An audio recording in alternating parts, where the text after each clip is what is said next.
ಸಾಹಿತ್ಯ ಸಮ್ಮೇಳನಗಳಲ್ಲಿ ನಡೆಯುವ ಚರ್ಚೆ, ವಿಚಾರ ಸಂಕಿರಣಗಳಲ್ಲಿ ಎರಡೂ ಅಂಶಗಳು ಸಕಾರಾತ್ಮಕವಾಗಿ ಬಂದು ಅದು ಜನರನ್ನು ತಲುಪಿದರೆ ಸಮ್ಮೇಳನಗಳು ಸಾರ್ಥಕವಾಗುತ್ತದೆ ಎಂದು ಖ್ಯಾತ ಸಾಹಿತಿ ಹಾಗೂ ಸಂಸ್ಕೃತಿ ಚಿಂತಕರಾದ ಬರಗೂರು ರಾಮಚಂದ್ರಪ್ಪ ಅಭಿಪ್ರಾಯ ವ್ಯಕ್ತಪಡಿಸಿದರು. ತಾಲೂಕು ಕನ್ನಡ ಸಾಹಿತ್ಯ ಪರಿಷತ್ ಕನ್ನಡ ಭವನದ ಶ್ರೀ ಕೆ.ಎನ್. ರಾಜಣ್ಣನವರ ಸಭಾಂಗಣದಲ್ಲಿ ಆಯೋಜಿಸಿದ್ದ ಮಧುಗಿರಿ ತಾಲೂಕು 7ನೇ ಕನ್ನಡ ಸಾಹಿತ್ಯ ಸಮ್ಮೇಳನವನ್ನು ಉದ್ಘಾಟಿಸಿ ಮಾತನಾಡಿದ ಅವರು, ಸಾಹಿತ್ಯ ಸಮ್ಮೇಳನಗಳಲ್ಲಿ ಕನ್ನಡದ ಬದ್ಧತೆಯೊಂದು ಪ್ರಕಟವಾಗುತ್ತದೆ. ಕನ್ನಡ ಪರವಾದ ಕೂಗು, ಪಿಸು ದನಿಗಳು ಕೇಳಿಸುತ್ತದೆ. ಕನ್ನಡ ಪರವಾದ ಚಿಂತನೆಗಳು ನಡೆಯುತ್ತದೆ. ಕನ್ನಡ ಸಾಹಿತ್ಯದ ಬಗ್ಗೆ ಆಸಕ್ತಿ ಇರುವವರು ಒಂದೆಡೆ ಸೇರುತ್ತದೆ. ಅದೇ ವಿಶೇಷವಾದುದು ಎಂದು ಅವರು ವಿಚಾರಗೋಷ್ಠಿಗಳಿಗೆ ಹೆಚ್ಚು ಸಮಯ ನೀಡಿದಾಗ ಮಾತ್ರ ಸಮ್ಮೇಳನಗಳು ಸಾರ್ಥಕವಾಗುತ್ತದೆ. ಸಮ್ಮೇಳನಗಳಲ್ಲಿ ಸಾಹಿತ್ಯಾಸಕ್ತರು ಸಾಹಿತಿಗಳನ್ನು ನೋಡಿ ಕೈಕುಲುಕುತ್ತಾರೆ, ಉತ್ತಮ ಪುಸ್ತಕಗಳನ್ನು ಖರೀದಿಸುತ್ತಾರೆ. ಆದುದರಿಂದ ಸಮ್ಮೇಳನಗಳು ಎಲ್ಲರನ್ನೂ ಒಗ್ಗೂಡಿಸುವ ಸಾಂಸ್ಕೃತಿಕ ನೆಲೆಯುಳ್ಳ ಜಾತ್ರೆ.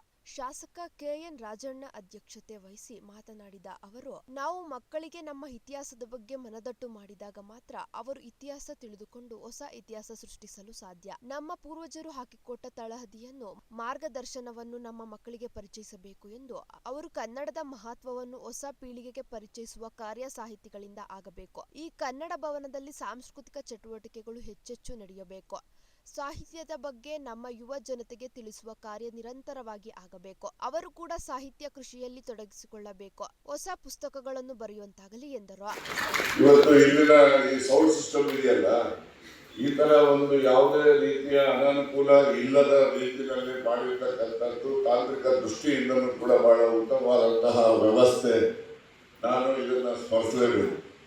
ಇದಕ್ಕೋಸ್ಕರ ಬಹಳಷ್ಟು ಜನ ಹಿಂದೆ ಶ್ರಮ ವಹಿಸಿದ್ದಾರೆ. ಒಂದು 10-15 ವರ್ಷ ನಾನು ಹಿಂದೆ MLA ಆದಾಗ ಕರ್ಕೊಂಡ್ಬಂದು ಇಲ್ಲೇ ಕೂಡ್ಸಿದ್ರು, ಇದ್ರ ಮೇಲೆ ಕೂಡ್ಸಿದ್ರು, ಎಲ್ಲ ಚಾಪೆ ಗೀಪೆ ತಂದು ಹಾಕಿದ್ರಲ್ಲ 13ರಲ್ಲಿ. ನಾನು ಏನಪ್ಪ ಯಾವಾಗ ಮುಗಿಸೋದಿದು ಅಂದ್ಕೊಂಡು ನಾನು ಅನ್ಕೊಳ್ತಾ ಇದ್ದೆ.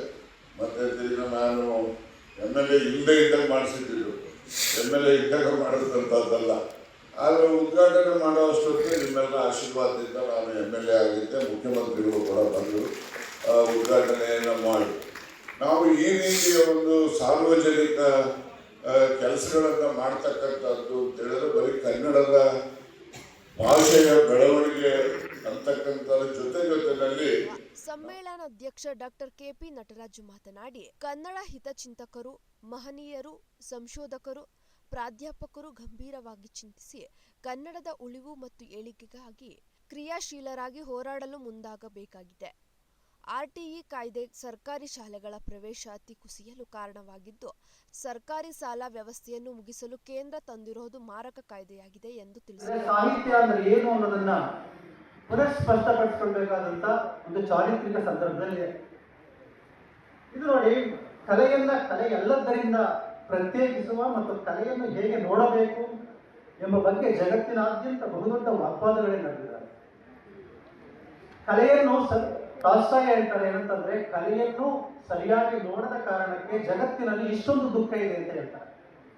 ಅವರು ತಮ್ಮ ಇಡಿಗಾಲದಲ್ಲಿ 60-70ರ ವಯೋಮಾನದಲ್ಲಿ ಜಗತ್ತಿನ ಸಕಲ ಶ್ರೇಷ್ಠ ಸಾಹಿತ್ಯವನ್ನೆಲ್ಲ ಗುಡ್ಡೆ ಹಾಕೊಂಡು ಕಲೆ ಅಂದ್ರೆ ಏನು, ವಾಟ್ ಈಸ್ ಆರ್ಟ್ ಅನ್ನೋ ಒಂದು ಜಿಜ್ಞಾಸೆಯನ್ನು ನಡೆಸ್ತಾರೆ.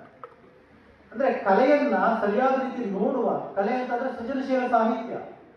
ಉದಾಹರಣೆಗೆ ರಾಮಾಯಣ ಮಹಾಕಾವ್ಯ, ಮಹಾಭಾರತ ಅಥವಾ ಯಾವುದೇ ಒಂದು ಕಾದಂಬರಿ, ಯಾವುದೇ ಒಂದು ಕಾವ್ಯ, ಅದನ್ನ ಕಲೆ ಎಲ್ಲದರಿಂದ ಹೇಗೆ ಬೇರ್ಪಡಿಸಬೇಕು ಅನ್ನೋ ವಿವೇಕವನ್ನು ಕಳ್ಕೊಂಡಾಗ ಏನಾಗುತ್ತಂದ್ರೆ, ಅವರ ಚಿಂತನೆಗಳ ಹಿಂದೆ, ಕನ್ನಡದ ಬದ್ಧತೆ ಹಿಂದೆ ಒಬ್ಬ ಕವಿ ಮನಸ್ಸು ಕೆಲಸ ಮಾಡ್ತಾ ಇರುತ್ತೆ. ಅಂತ ಒಬ್ಬ ಸಂಕೋಚದಿಂದ ಹಿನ್ನೆಲೆಯಲ್ಲೇ ಇದ್ದಂತಹ, ಕರ್ನಾಟಕವೇ ಗಮನಿಸಬೇಕಾಗಿರ್ತಕ್ಕಂಥ ಒಬ್ಬ ಕವಿ ಮನಸ್ಸಿನ ವ್ಯಕ್ತಿಯನ್ನ ನೀವು ಸಮ್ಮೇಳನದ ಅಧ್ಯಕ್ಷರು ಮಾಡಿದ್ದೀರಲ್ಲ, ಅದಕ್ಕಾಗಿ ನಿಮಗೆಲ್ಲ ಅಭಿನಂದನೆಯನ್ನು ಸಲ್ಲಿಸಲಿಕ್ಕೆ ಇಷ್ಟಪಡ್ತೇನೆ. ಇದಷ್ಟೇ ಅಲ್ಲ, ತುಮಕೂರು ಜಿಲ್ಲಾ ಸಮ್ಮೇಳನಗಳನ್ನು ನೀವು ಗಮನಿಸಿ, 4 ಸಮ್ಮೇಳನಗಳು ಈಗ 29ನೇ ತಾರೀಕು ನಡೆಯೋದನ್ನು ಸೇರಿಸಿದಾಗೆ ಎಂ.ವಿ. ನಾಗರಾಜರಾವ್ ಅಧ್ಯಕ್ಷರು ಮಾಡಿದರು. ಕರ್ನಾಟಕದಲ್ಲಿ ಪ್ರಸಿದ್ಧವಾದ ಒಬ್ಬ ಅನುವಾದಕರು ಅವರು. H.S. ಶಿವಪ್ರಕಾಶ್ ಕವಿ ಮತ್ತು ನಾಟಕಕಾರ, ಕರ್ನಾಟಕದಲ್ಲಿ ಪ್ರಸಿದ್ಧರು. ಅಗ್ರಾರ ಕೃಷ್ಣಮೂರ್ತಿ ಕರ್ನಾಟಕದಲ್ಲಿ ಬಹಳ ಹೆಸರಾದವರು. ಈಗ ಅಧ್ಯಕ್ಷರಾಗ್ತಿರೋ ಕರಿಗೌಡ ಬೀಚ್ನಲ್ಲಿ ಹೆಸರಾದಂಥವರು. ಇಷ್ಟು ಹೆಸರುಗಳನ್ನ, ಈ ರೀತಿಯವರನ್ನ ಆಯ್ಕೆ ಮಾಡೋದಿದೆಯಲ್ಲ, ಇದು ನಿಮ್ಮ ಸಾಹಿತ್ಯ ಪರಿಷತ್ತಿಗೆ ಗೌರವ ತರುತ್ತೆ. ಇದ್ರಲ್ಲಿ ಏನಾಗುತ್ತೆ ಅಂದರೆ, ಇವನೊಂದು ಸ್ವಲ್ಪ ದುಡ್ಡು ಕೊಟ್ಟಿದ್ದಾನಪ್ಪ, ಕೆಲವು ಜಿಲ್ಲೆಗಳಲ್ಲಿ ಅದು ಆಗಿದೆ. ಯಾರು ದಾನಿಗಳಿರ್ತಾರೋ ಅವ್ರನ್ನ ತಗೊಂಡೋಗಿ ಸಾಹಿತ್ಯ ಸಮ್ಮೇಳನದ ಅಧ್ಯಕ್ಷರು ಮಾಡಿರೋದು ಉಂಟು. ಅವ್ರನ್ನ ಯಾವುದಾದ್ರೂ ಆರ್ಥಿಕ ಸಮ್ಮೇಳನಕ್ಕೆ ಅಧ್ಯಕ್ಷರು ಮಾಡಬೇಕು, ಸಾಹಿತ್ಯ ಸಮ್ಮೇಳನಕ್ಕೆ ಅಲ್ಲ.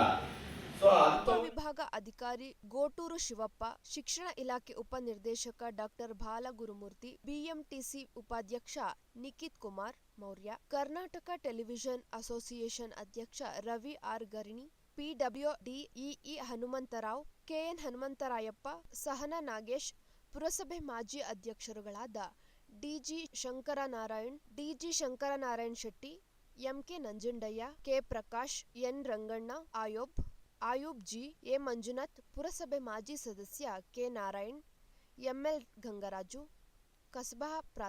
ಕಸಬಾ ಪದಾಧಿಕಾರಿಗಳಾದ MS Shankar Narayan, Manjula Nagabhushan, GS Jagadish Kumar, MV Rudraradhya, KSV Prasad, ಹಿರಿಯ ಸಾಹಿತಿ ಮೂರ್ತಿ ಮಹಾಲಿಂಗೇಶ್